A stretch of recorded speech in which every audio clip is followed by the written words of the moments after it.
Здравствуйте, дорогие друзья. Как всегда, в студии доктор Михаил Лайтман. Добрый день. Михаил Синелевич, Борис Белоцерковский, я Семен Винокур. И наш воскресный вебинар. И тема сегодня такая под общим названием «Схема мироздания. Как обрести свойства Творца». Такая простая тема. Да. У нас много подключений. Пожалуйста, задавайте ваши вопросы. Мы без очереди вас будем включать. Кроме всего прочего, переводы на 20 языков и больше. И начнем сходу. Говорим, как обрести свойства Творца. Но сначала давайте выясним, какие свойства.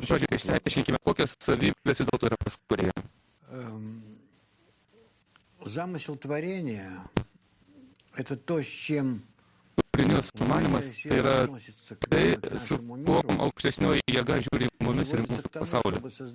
Susiveda į tai, kad sukurti tokį kūrinį, kuris galėtų pasiekti kūrėjo. Tapti lygiu jam, panašiu į jo laiptelį. Ir tai yra pasiekiama savybių panašume.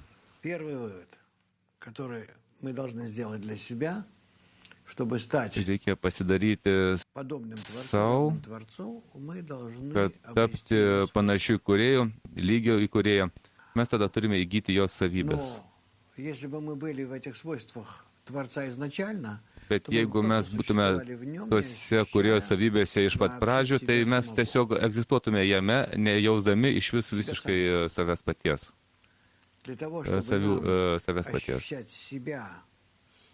Ir tam, kad mums pajausti save, vienu metu panašiam į kūrėją, tada mes iš pradžių turime pajausti save ir vienu metu pajausti panašumą į kūrėją. Tai yra, mumise turi būti skirtumo pojūtis. Mūsų skirtumo pojūtis nuo kūrėjo. Pojūtis to, kas esame mes ir kas tai yra kūrėjas. Ir visa tai, tas atstumas tarp mūsų, ta delta. Na va, kaip atitolimo pojūtis, prieštaros pojūtis, taip ir panašumo ir lygybės pojūtis.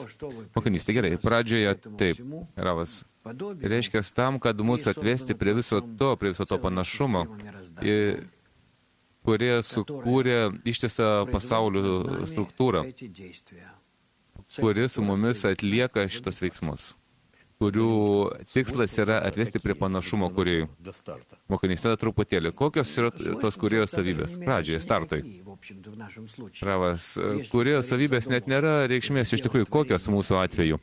Jeigu kūrėjas sugalvojo padaryti kūrinį ir atvesti jį prie panašumo į save, tai nesvarbu, kokios būtent savybės. Mes šitas savybės jaučiame savyje, savęs keitimo procese, kaip nuo egoistinių prie altruistinių. Reikalas tame, kad kūrėjas yra tai visiško gėrio savybė, visiškos meilės savybė.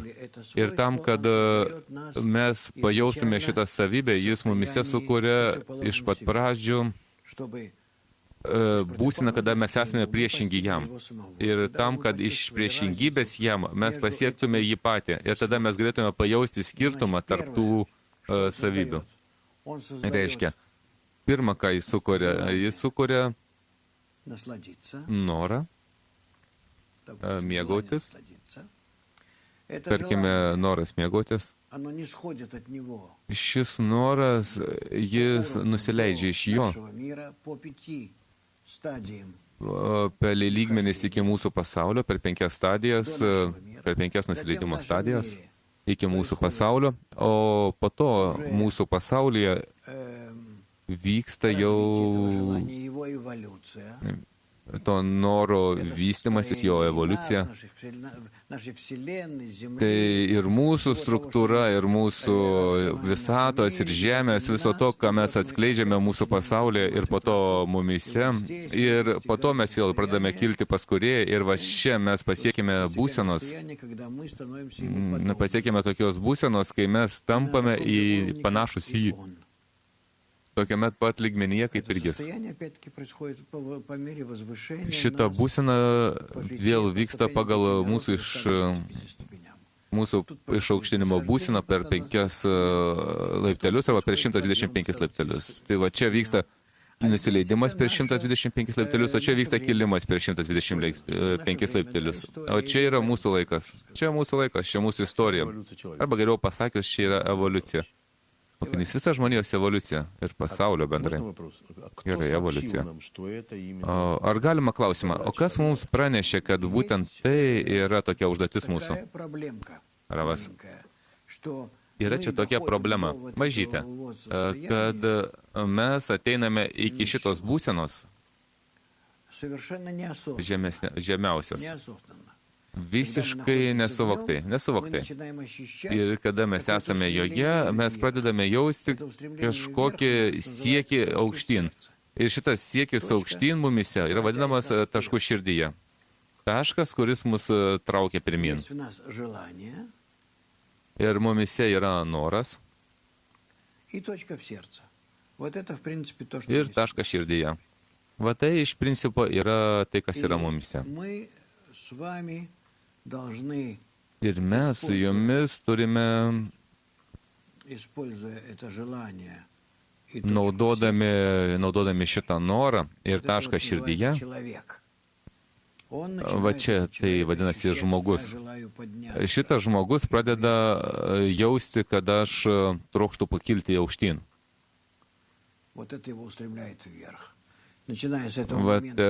Tai jį stumia aukštyn. Ir pradedant nuo to momento, kai jis iš tiesų pradeda norėti kilti, jis yra laikomas žmogumi pagal savo tikslą.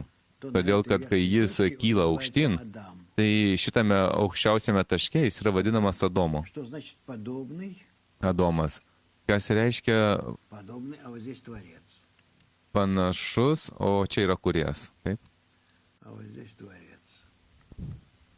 Va čia kūrėjas.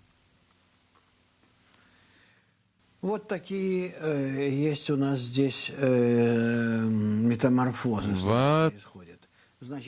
Tokios pas mus čia yra metamorfozės, kurios vyksta su mumis. Tai reiškia, kad čia mes turime iš viršaus į apačią, čia vyksta sukūrimas, pasaulių sukūrimas, 5 pasaulių. 5 pasaulių. Taip, o čia vyksta taip pat sielos sukūrimas.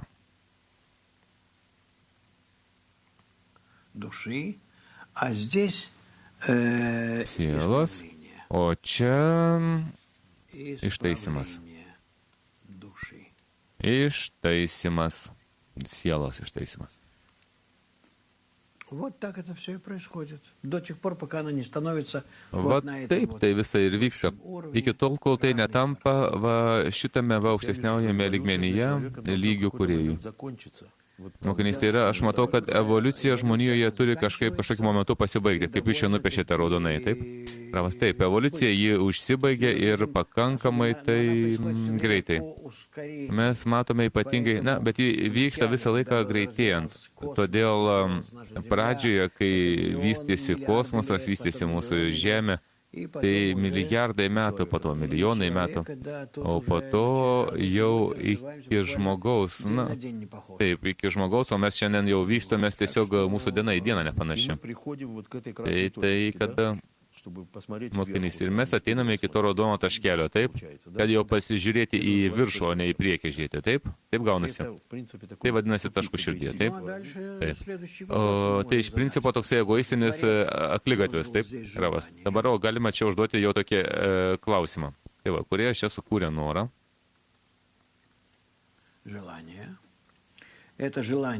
Norą. Šitas noras vystosi, nusileidžia, tampa vis labiau egoistinis, taip, vyksta jo evoliucija. Noras iš čia įgyja ketinimą. Pradžioje tas ketinimas čia, pačiame žemiausiame taške, jis yra vardan savęs, egoistinis. Ir po to vyksta jo pakilimas ir jis keičia ketinimą į altruistinį. Reiškia taip, ketinimas altruistinis. Я извиняюсь. Неудобно писать так на этой доске. Istinis, aš atsiprašau, nepatogu tai parašyti ant tos lentos. Na va, altruistinis ketinimas. O noras, pats noras, jis visada varijuoja po ketinimu. Tai yra ketinimo apimtie, mes naudojame norą. Mokinys, noras tai ne, ravas noras pats iš savęs indiferentinis, tai tiesiog medžiaga. Noras tai yra materija. Visa gamtos materija. Na taip, Balius Lama citata. Ir iš čia suprasime visų malonumų ir kančių šaltinį pasaulyje, kadangi kūrėjas yra viskas sukūręs ir jis yra visų kūrinių šaknis, todėl viskas, kas yra jame ir viskas iš jo tiesiogiai nusileido mums, tai mums yra patrauklu ir malonu. O toliau tęsiant, pavyzdžiui, mes mėgstame ramybę, nemėgstame judėjimo, tiek, kad netgi bet kuris judesys pas mus yra atliekamas tik tam, kad pasiekti ramybės. Ir dėl tos pačios priežasties mylime vyriškumą, turtingumą ir taip toliau. Ir daugelis savybių, kurių mes stebime, turi aukštesnėje šaknę. Tai norėtume paklausyti dabar apie tas savybės. Pavyzdžiui, ramybė. Ravas, bet kuri prigimtis yra nori gauti. Jis siekia malonumą. Malonumas yra pasiekiamas tik esant norų ir užpildant to, ko nori. Tai yra, jeigu aš noriu kažko, jeigu aš kažko noriu, ir aš to norimo neturiu, tada aš kenčiu. O jeigu aš gaunu tai, ko aš noriu, tai aš mėgaujuosi.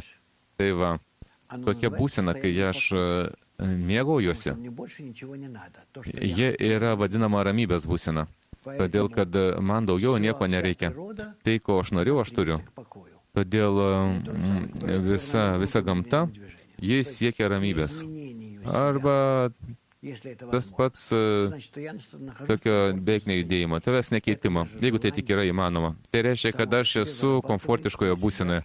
Tai yra mūsų noras, pats iš savęs, jis išdirba savo tokį elgesio kodeksą. O jeigu tame nore egzistuoja kažkas, ko jam trūksta, tai atitinkamai su trūkumo pojūčiu jis yra priverstas judėti ir kažką įgyti. Tai mes matome visose gamtos lygmenyse. Reiškia, tai kame yra mūsų vystymosi ypatumas? Tame, kad mes privalome su ypatingos technikos pagalba, kas yra vadinama kabala, pakeisti save taip, kad kaip čia jums pasakius, kad panorėti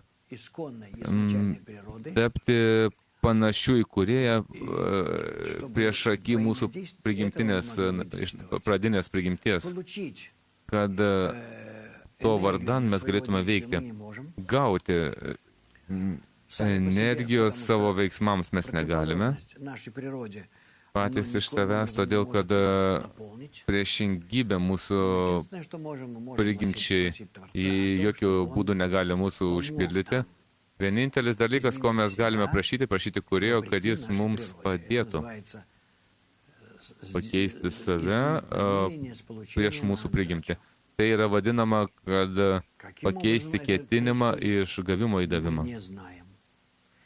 Kokiu būdu tai vyksta? Mes nežinome. Tai vyksta veikiant aukštesnėje šviesai. Aukštesnėje šviesa veikia mus ir mumise iššaukia tokius pokyčius, kad mes norime tapti panašiais į kūrėją. Iš kur? Veikiant aukštesnėje šviesai. Kaip ji... Kokius veiksmus jis mums to pasakyti negalime. Tai yra, mes turime suvokti jos veiksmus mums, bet tai yra jos savybės, tos aukštesnios sistemos savybės, kurios gali mumise tos pokyčius padaryti. Tai yra vietoj to, kad aš galvočiau apie save, tai kad aš galvočiau tuo metu apie kitus.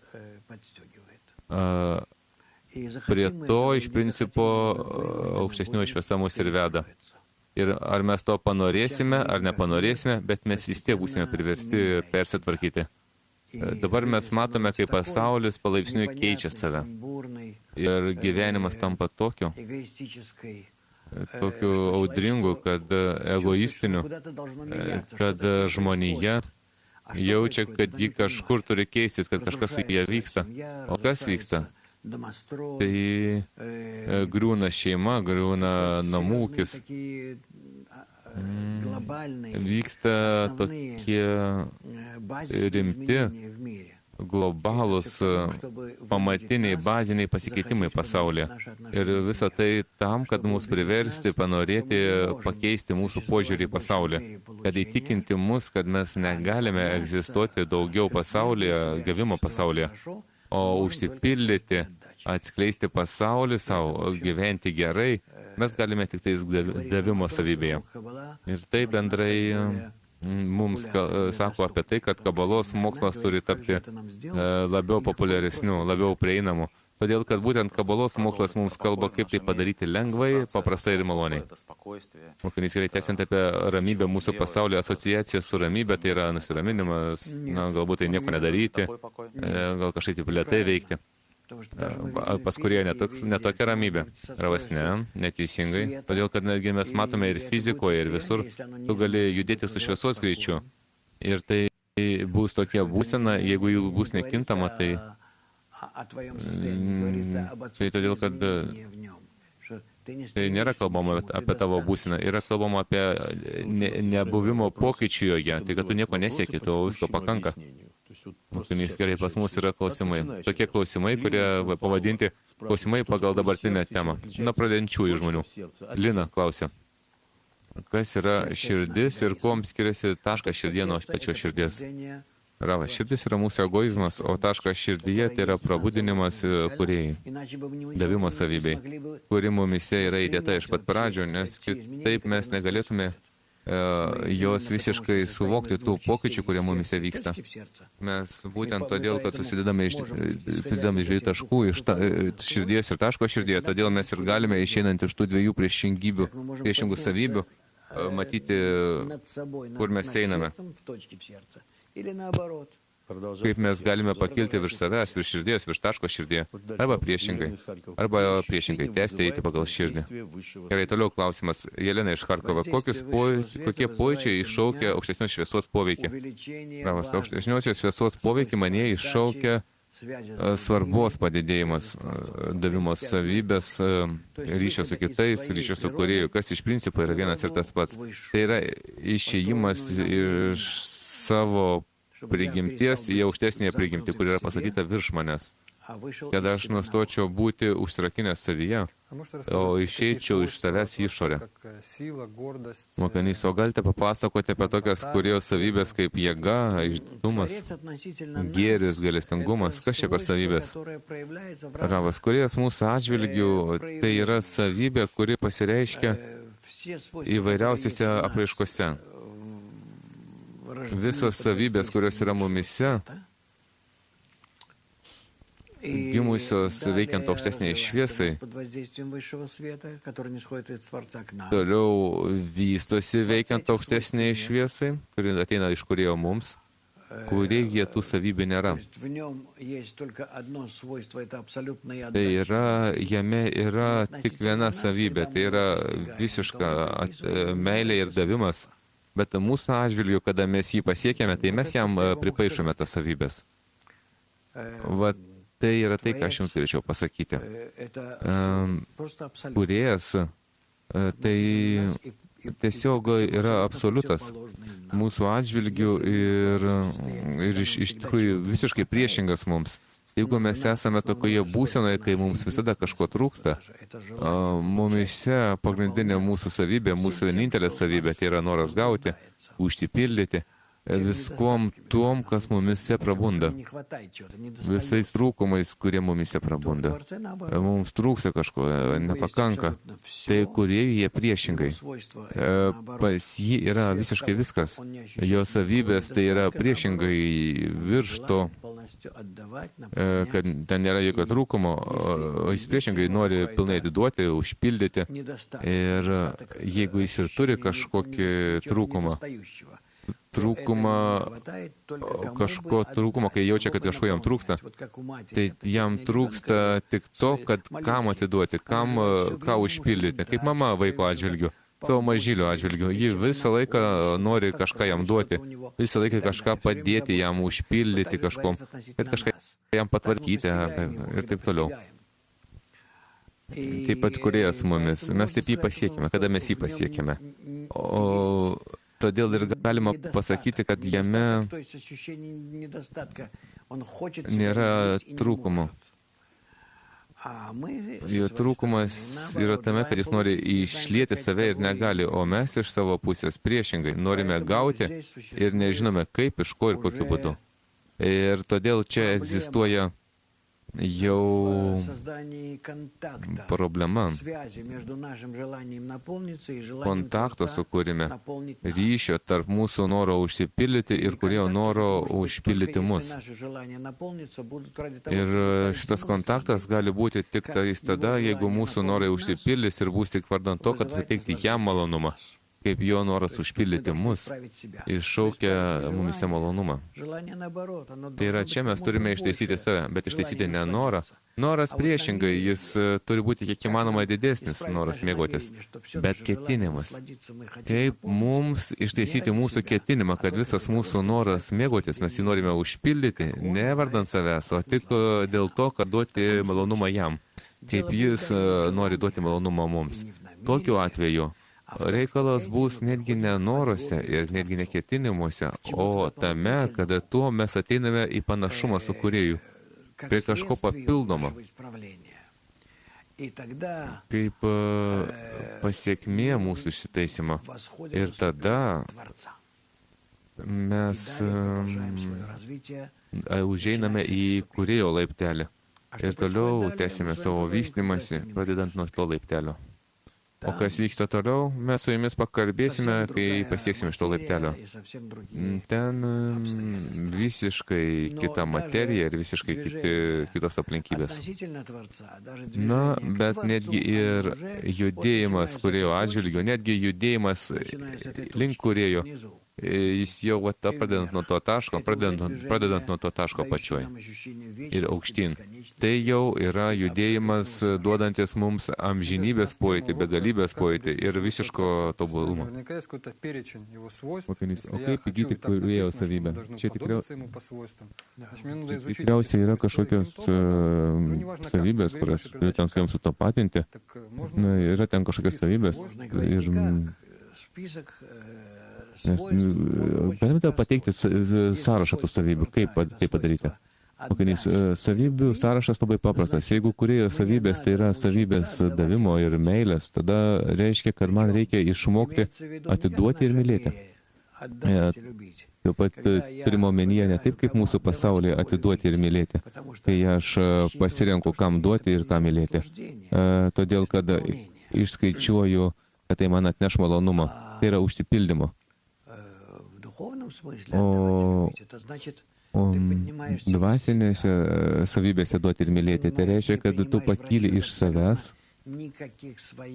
tu neįvertini visiškai jokių savo norų, savybių, ketinimų, tikslų, tu vieną tikslą.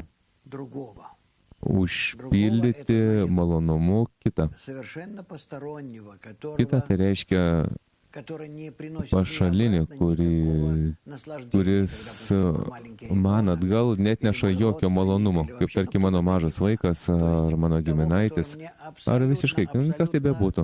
Tai yra tas, kas man visiškai, aš jam esu apatiškas, netgi daugiau negu tai.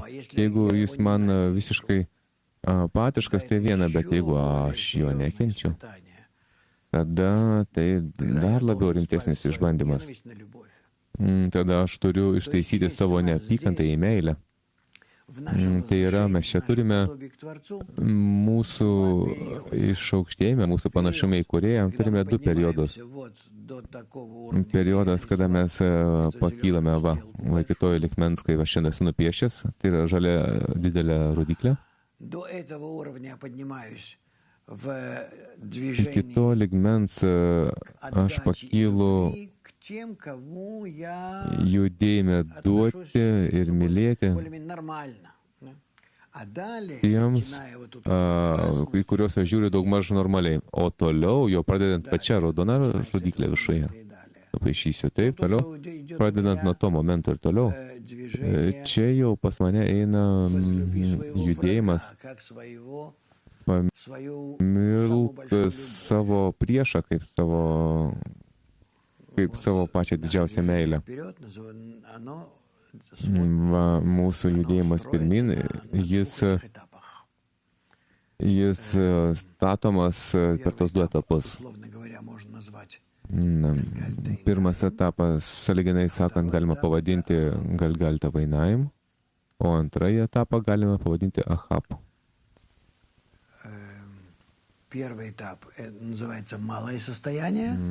Pirmasis etapas yra vadinamas maža būsena, o antrasis etapas didelė būsena, sielos. Mokinys, o tokios savybės kaip vyriškumas.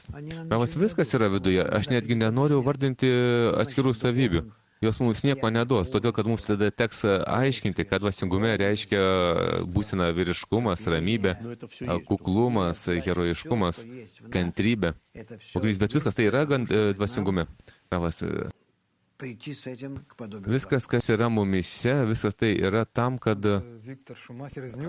su tuom ateiti į panašumą su kūrėju. Viktoras Šumacheris iš Niurnbergo užduoda klausimą. Jeigu žmonės netgi nežinos, kad jų norai užsipildys, kas tada keičiasi dvasinėje sistemoje tokiu atveju? Pravas, keičiasi tai, kad žmonės užpildo šitą sistemą. Tiesiog užpildo šitą sistemą, todėl kad mes visi esame tarpusai susiję ir mes visi esame vienos sistemos dalelės, pilnai uždaros sistemos. Va, šitoje sistemoje yra 7 milijardai žmonių. Tarkime, 7 milijardai yra va čia, va viduje. Taip. Ir mes privalome būti susijungę tarpusavyje, kaip vienos kūno ląstelės. Ir pilnai vienas kitą visko aprūpinti. Tai va, kad čia nieko kitaip būti negali. Kaip visiškas palaikymas, visiškas tarpusavio įsijungimas vienas į kitą. Margarita iš Maskvos apygardos klausė. Pradžioje reikia išmokyti save ketinimo duoti ir duoti egoistiškai, kad kažkokiu momentu kiekybė perėtų į kokybę. Ravas, o ne, jau į kalbą, kaip mes materializuojame. Ir apie realizaciją mes galime pakalbėti taip pat. Tai yra, realizuojasi tai ne bendroje žmonijos būsenoje, ne bendroje masėje, o mažoje grupėje, 10-tuke, kada susirenka 10 žmonių. Ir jie tarpusavyje sudaro tokį džentelmenišką susitarimą, kad mes norime pasiekti panašumo kūrėjui. Kiekvienas iš mūsų to pasiekti negali. Mes galime pasiekti to panašumo kūrėjui, tik tais jeigu mes treniruosimės duoti vienas kitam, tarpusavio davime. Reiškia, mes tarpusavėje sudarome susitarimą, taip vadinamą susitarimą, kad mes palaikysime vienas kitą, kad mes rodysime vienas kitam pavyzdį, kad mes anuliuosime vienas prieš kitą save, rodysime tikslo svarbą, susijungime tarp mūsų ir taip toliau. Ir mes ateisime prie to, kad mes tarpusavyje mūsų 10-tuke sukursime tokį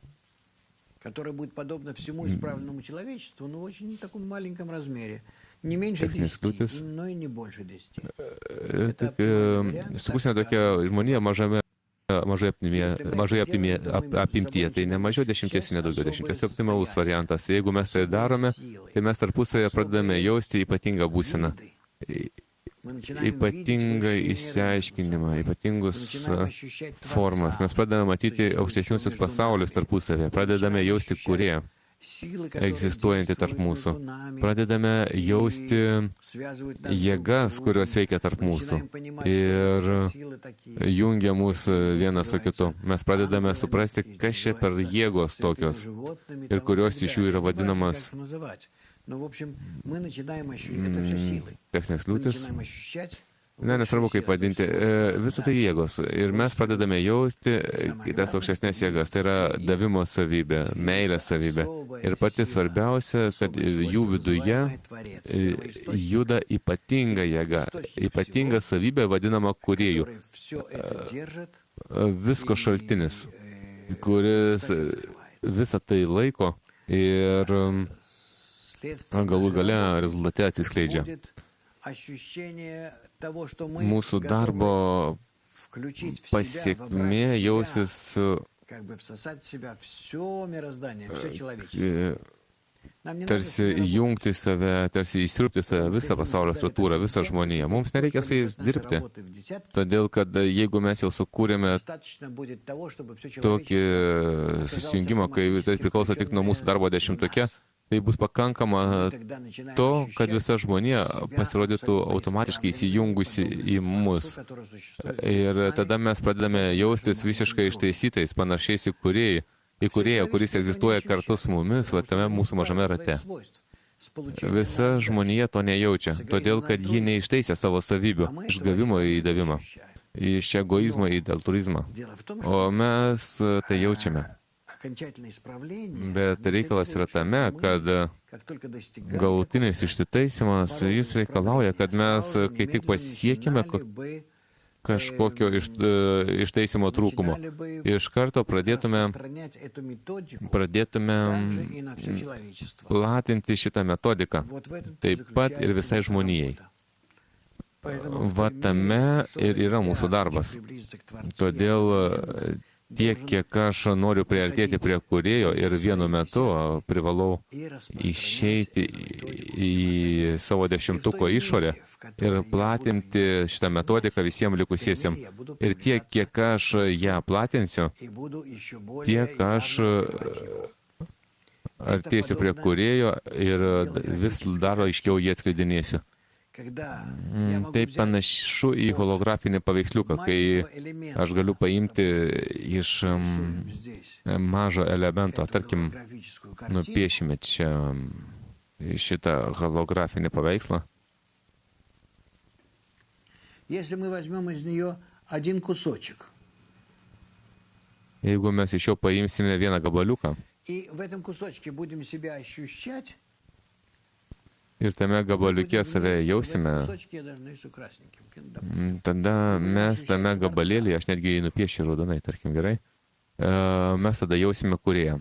будем ощущать его в очень маленькой мере. То есть, как будто Jausime jį labai maža apimtimi. Tai yra tarsi aš žiūriu pasaulį be akinių. Aš kažką matau apytiksliai, bet ne tai.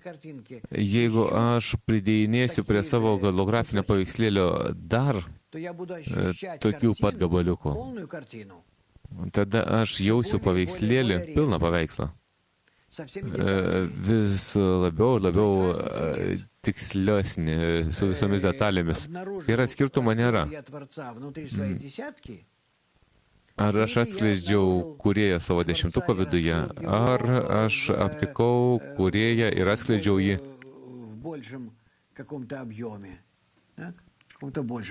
didesnėje kažkokie apimtyje, taip? Na, kažkokie didesnėje, tarkim, apimtyje. Va, tarkim, tokioj. Arba tokioj. Viskas priklauso tik nuo rezoliucijos. Tai yra, kada aš išeinu į didesnę apimtį, tai yra, kada aš pritraukiu prie savo dešimtuko papildomai dar daug įvairiausių žmonių. Tada galų gale mes pradedame skleidinėti kūrėją vis labiau ir labiau aiškiau, tiksliau, didesnėme supratime, didesnėme pojūtyje. Todėl pati šita struktūra, ji mūsų verčia platinti. Ir tiek, kiek aš platinsiu, tiek aš ir būsiu vis labiau pasieksiu kūrėją. Tai pasiekti, tai reiškia pakilti į jo lygmenį. Tai yra, kilti tais laiptais. Suprantate? Kilti, kol visiškai neužpildysiu šitos apimties, įjungdamas į save visą žmoniją. Toje prasmėje, kad viską, kokias galimybės turiu, tai pravesiu pro save visą šviesą visai žmonijai, kada būsiu lygus kūrėjui, tai pasieksiu pilną savo sielos ištaisimą. Mokinys klausė, kodėl melstis tik už savo dvasinės komandos nario, o ne už visą žmoniją? Argi tai nėra egoistiška? Argi tai nepasireiškimas aukštesnio egoizmo, aukščiausio egoizmo? Rūpintis tik 10, viskas 10, o kurgi visa žmonija? Ar čia tik etapai? Ravas, ne. Reikalas tame, kad kai mes meldžiamės už mūsų susijungimą, už vienybę, už tai, kad mes pakiltume virš savo egoizmo. Aš negaliu melstis už visą žmoniją, kad ji pakiltų virš savo egoizmo. Tai kiekvienas privalo pridėti prie to kažkokių savo jėgų. Ir todėl tai, ką mes darome su likusia žmonija, tai mes stengiamės jai platinti ištaisimo metodiką. O toliau tai kiekvieno laisvas pasirinkimas. Todėl bendrai aš veikiu viso žmonijos ištaisimui. O taip, kad jie ateitų prie ištaisimo, bet melstis už ją aš negaliu. Malda tai yra dvasinis veiksmas, tai ne tai, kad aš tiesiog prašau ir taip gausis tai, ką aš prašau. Malda tai yra ypatingų norų pakelimas, kurie iššaukia tam tikrus veiksmus aukštesnėjame pasaulyje. Ir po to reakcija į tai yra tai, kas ateina man atsakymas iš aukštesnio pasaulio, nusileidžiant manęs. Ir tai aš negaliu prašyti už kitą, todėl kad pas jį nebus to noro. Reiškia, jis neturės galimybės gauti atsakymą. Čia gali būti tik platinimas tokiame žemiškame lygmenyje, kaip mes darome, o viskas kitkas tai priklauso jau nuo pačių žmonių. Pas juos kiekviena yra savas laisvas pasirinkimas ir mes čia nieko negalime per prievartą padaryti ar kažko prašyti už kitus. Kaip aš galiu prašyti už kitą, kad jame kažkas pasikeistų? Jis pats turi prašyti, nes kitu atveju tai kam kūrėjas jam duoda tas būsenas, kurias jis praeina, kad iššauktų jame teisingą reakciją į tas būsenas ir galų gale atvesti į panašumą su savimi. Mokinys, o čia nėra pavojus, užsidarimas, melas. Ne, mes užsidarome savo 10-tuke tam, kad padaryti iš jo labai rimtą, veiksmingą grupę. Visos žmonijos dalį. O taip mes išeiname į visą žmoniją. Žiūrėkite, ką mes darome. Mūsų visi šaltiniai, knygos, užsiėmimai, vertimai. Visa tai kalba apie tai, kad mes tiesiog save duodame visiems be jokių išskaičiavimų. Stanislavas iš Stokholmo bando patikslinti, ar 10-tukas tai yra kažkokia būtina sąlyga, panašiai aukštesnės struktūra. Ravas, taip, teisingai pasakė. Mokinys, panašiai tą, ką mes praėjome su jumis. Nikolajus iš Dnepropetrovsko užduoda klausimą, kodėl evoliucija vyksta ne dvasinėje erdvėje, kad jūs nupiešite horizontalėje pačioje tą liniją. Ravas, tai nėra tokio, kad ne dvasinėje erdvėje. Bet tai mes kalbame apie tai, kokiu būdu tai pasireiškia. Mes juk su jumis mokomės tenais apie dinozaurus, mamutus ir taip toliau, ir taip toliau. Mes ir mūsų istorija. Visa tai vyksta, mes kalbame, kad kaip ir mūsų pasaulyje, bet iš principo tai ką reiškia mūsų pasaulyje? Tai viskas yra dvasingumas čia, jokio mūsų pasaulio nėra. Tai tik toksai sąlyginis padalinimas, tai toks vienas pasaulio struktūra ir viskas egzistuoja būtent joje. Jokio tokio dirbtino pasidalinamo tarp pasaulių nėra, mes ten kažkokio pertvaros. Tai viską mes savo pasiekimais, galimybėmis, apsiribojimais, mes taip daliname viską, kas egzistuoja, kažkokias dalis. Tai kad visi apribojimai mumise, mūsų viduje. Julija klausė, kas yra dvasinis nusileidimas ir pakilimas? Mes turime omenyje tą paveikslėlį. Ir kas tas yra pagreitėjimas dvasinėme kelyne, kur nėra laiko? Žengimas dvasinėme pasaulyje, tai yra, kai sugrubėja savybės, atidavimai ir meilės sumažėja ir atvirkščiai. Pakilimas dvasinėme pasaulyje, tai reiškia atidavimai ir meilės jėgų išaugimas. Pakilimas yra tai, kai jisai gaus išorinę altruistinę jėgą, kai taip vadinama veiks aukštesnioji supanti šviesa. Ir todėl visas mūsų pakilimas, jo greitis visas priklauso nuo poveikio mums šitos šviesos.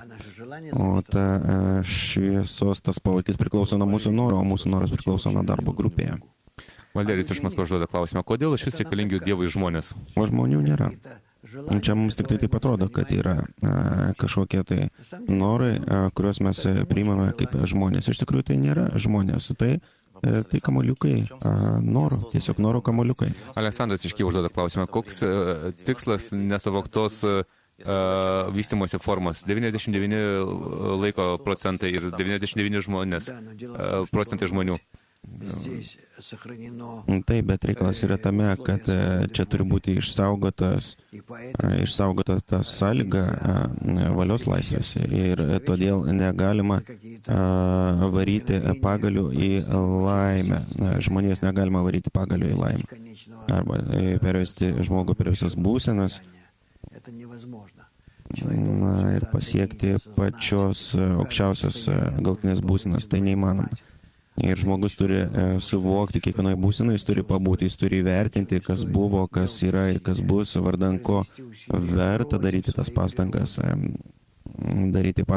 prieš savo prigimtį. Taip, kad, čia nėra paprastas veiksmas ir kiekvieną kartą, kada jis ateina prie sprendimo, tas sprendimas turi būti, tiksliai atitikti tą dvasinę laiptelį, kurį jis nori pakilti. Ir reiškia, jisai turi suvokti, kas tai yra per dvasinės laiptelis, kokie būsenai jisai randasi tos laiptelio atžvilgių ir taip toliau. Tai yra, čia egzistuoja labai didelis darbas pagal tą analizę. Ir ta būsena dvasinio laiptelio savo.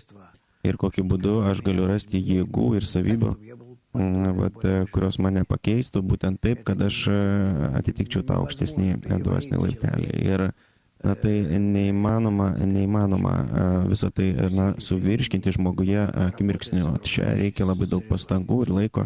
Ir reikia didelio darbo su supančia aplinka, tai yra su grupė. Serija klausimų iš Prancūzijos. Aš tikiuosi, kad teisingai pasakysiu vardus: Fransuasas, Ramjelis. Viskas aplink apribojimus laike, kada duotas ištaisymui. Kodėl 6,000 metų, kam tas skaičius, kodėl liko 223, suprantama, kodėl. Ir kodėl iš vis kūrėjas apribojo laike tą ištaisymą, juk pas jį iš vis nėra laiko. O jis mus riboja. Jūs visiškai teisus. Viskas, kas yra mūsų pasaulyje, nėra ir nei laiko, nei erdvės, nei mūsų nėra tokia formoje, kaip mes save suprantame. Visą tai tik tai atsispausdina mūsų pojūčiuose ir nedaugiau. Ir mūsų pojūčiai taip sugraduoti, kad kažkokie tai poveikiai jaučiasi kaip laikini, o kažkokie tai pasikeitimai ten erdvės aplink mus, pakeitimai savęs ir taip toliau. Čia vis tik tai jėgos, kurios veikia norą. Iš viso tai yra tik tai du komponentai kūrinyje. Tai ta jėga, kuri vadinasi šviesa, ir noras.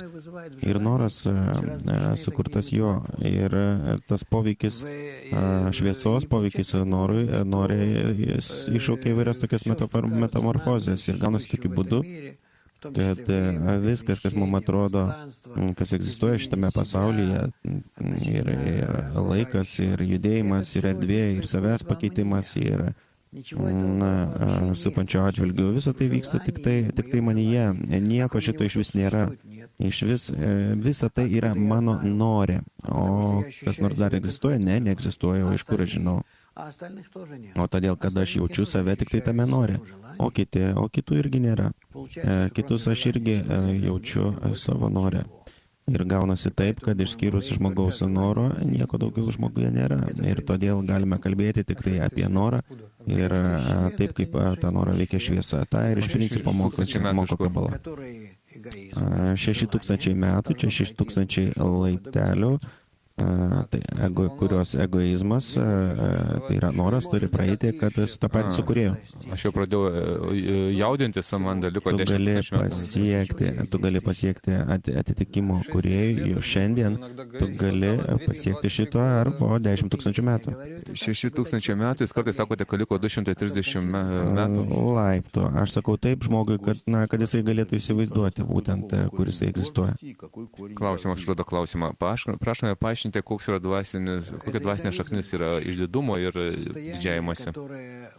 Na, čia yra mūsų egoizmas, ta būsena, kurią mes jaučiame pasaulyje, kuriame egzistuojame mes vieni. Šitame pasaulyje, kur mes su jumis egzistuojame, yra aš. Pats pagrindinis personažas. Kodėl? Todėl, kad aš taip jaučiu save. Nėra nieko skyrus mane. Taip, aš pats svarbiausias. Taip, pats. Man mama taip sakė. Ir viskas. Ir jums taip sakė. Taip, štai ir viskas. Taip, aš jaučiu save. Čia mūsų prigimtis tokia.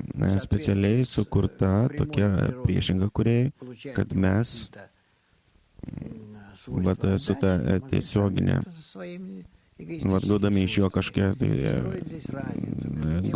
kažkiek tai atidavimą savybę, galėtume sulyginti savo egoistinėmis ir kurti tą skirtumą tarp vieno ir kito. Bet tai panašu į tai, kaip mes kūrėme iš įvairiausių elementų, pasipriešinimus, kondensatoriai ir taip toliau. Mes kūrėme elektros schemą. Tai yra, tenai yra priešingi įvairiausi elementai, bet būtent savo sąveiką, kurią tarpusavio tokia teisinga sistema. Mūsų pasaulyje irgi viskas pastatyti yra ant veiksmo ir atoveiksmo. Ir mes kaip kūriniai, mes galime pajausti tik tai ne pačią savybę, ne patį pojūtį, ne pačią kokybę, bet iš priešingybės.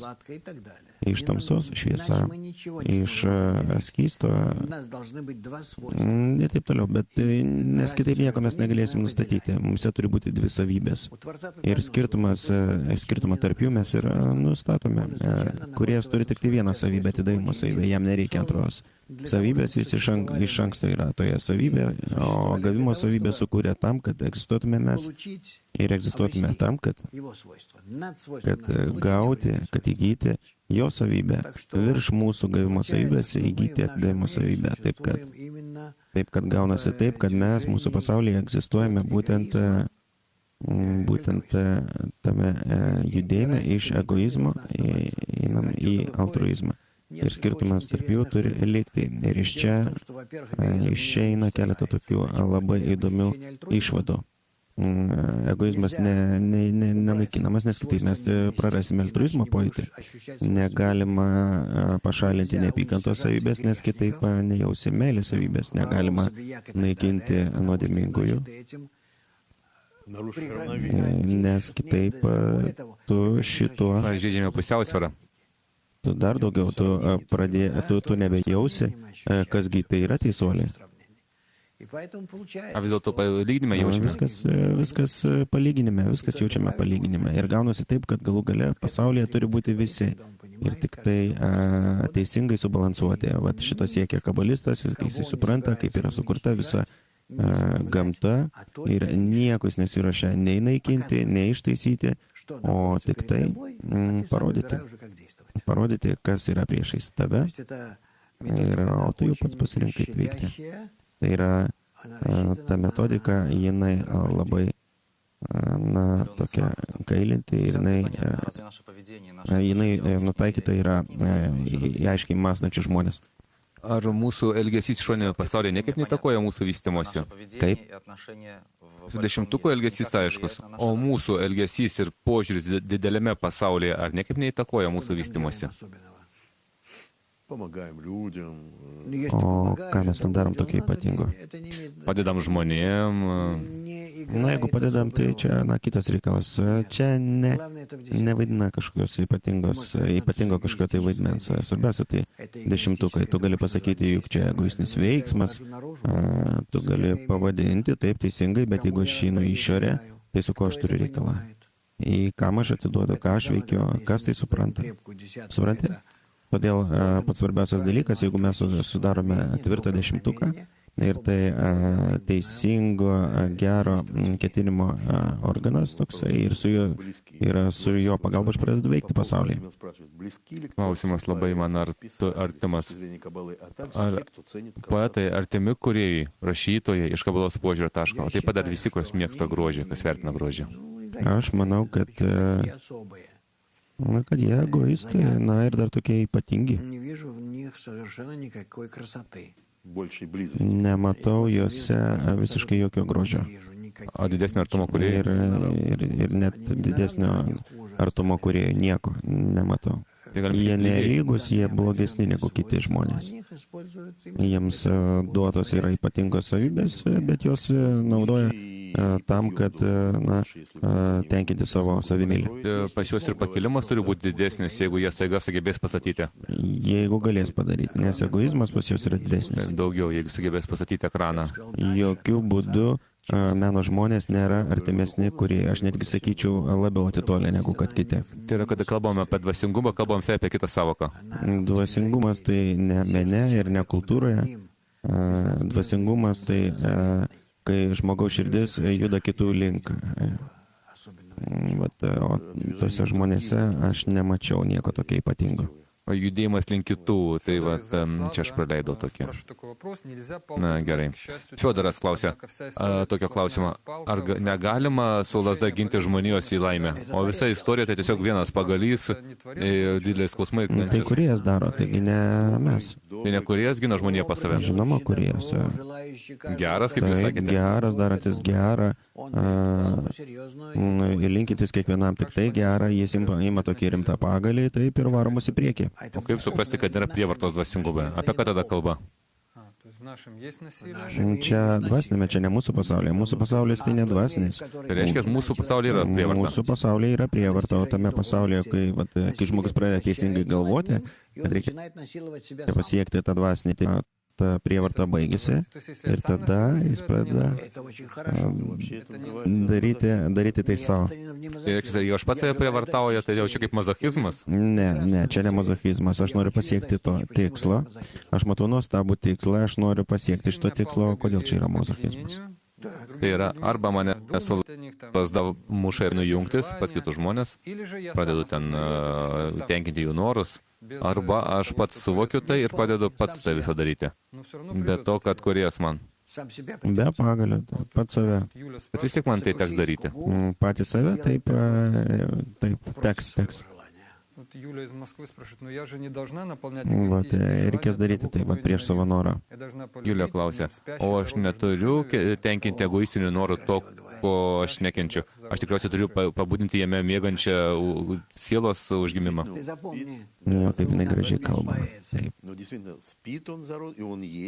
Tu atsimink, tu pas mus poetas yra. Esi. Tai reiškia, jis yra žmonėje ir miega žmoguje mano mėgančios sielos.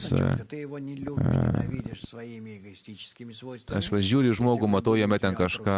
Na, visiškai aiškiai, tu nekenči jo egoistinėmis savo savymis, jeigu turėtume altruistinės savybės, tai tu mylėtum tada jį. Kuriejas mato mus absoliučiai visiškai gerais. Supranti? Visiškai gerais. Ne tai, kad jisai pats savo meluoja, ten kaip mama vaiko atžvilgiu, kad ten jos vaikas yra pats geriausias. Na, paprasčiausiai, kad jisai iš savo savybių, jisai mato visiškai absoliučiai mus ištaisytus. O tos mūsų savybės tik tai tam, kad mes patys suvoktume ir ateitume prie pojūčio tų ištaisytų savybių. Yra žvilgsnis iš viršaus į mus, kad mes vieningi, viskas nuostabu. Visiškai absoliučiai viskas puiku. O mūsų žvilgsnis iš apačios, tai kad mes sudaužyti, suskaldyti ir viską mūsų reikia sujungti. Todėl mes ir matome tą kurėją mūsų kaip šitavo mūsų visą pasaulį. Tai baigėme truputėlį anksčiau, trumpas skelbimas. Balandžio 6 prasideda naujas kursas mūsų tinklalapyje Kaba Akademija. Prašom, užsirašinėkite. Ir porą klausimų. Julija, kas yra dvasinis kito noras? Kito dvasinis noras, tai būti su juo dvasiniu partneriu. Tai reiškia patenkinti kitus žmonės? Tas pats, tai reiškia susijungti bendrame norė, bendrame ketinime. Hira iš Japonijos. Meilė ir davimas tai viena ir ta pati savybė, jeigu ne, tai kame skiriasi. Atidavimas tai atidavimas, o meilė tai aukščiau negu kad atidavimas, nes tu paėmė kito norą ir užpildai. Marina, kodėl ateina baimė prieš dvasinį pasiekimą? Tikriausiai todėl, kad jūs neteisingai suprantate, o tai absoliutus visiškas gėris, nieko nėra. Vat tame, ko mes ten turėtumėm bijoti, ar kažkas turėtų mus atstumti. Anatolijus, jeigu žmogus noras vis labiau atitolti nuo kitų, kaip man taip elgtis, kad užpildyti jį? Parodyti jam meilę, nužudyti jo meilę. Kas aukštesnioji šviesa? Aukštesnioji šviesa tai atidavimo ir meilės savybė, kuri nužengiant mūsų ir priverčia mus būti tokiais pat. Ego mūsų priešas, reikia mylėti ego, savo priešą kaip draugą. Reikia, pamilti jį, tai reiškia paversti jį draugu, kad jisai dirbtų irgi atidavimui. Valera, kuo galima prisiliesti prie sielos, kad ištaisyti ją? Kuo prisiliesti? Tokia stebuklinga lasdelė. Taip, turėtų būti kaip rykštis tokia, kaip pas burtininką ten pasakoja. Bet jeigu tai išversti į... Ką palinkėti?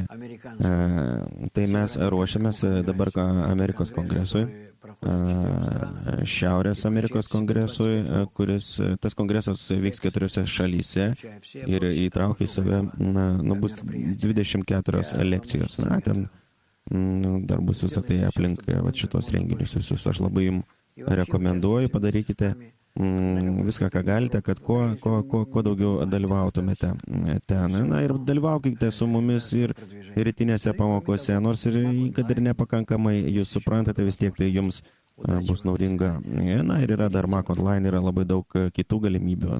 Sėkmės jums, viso geriausio. Saugokite savo sielą.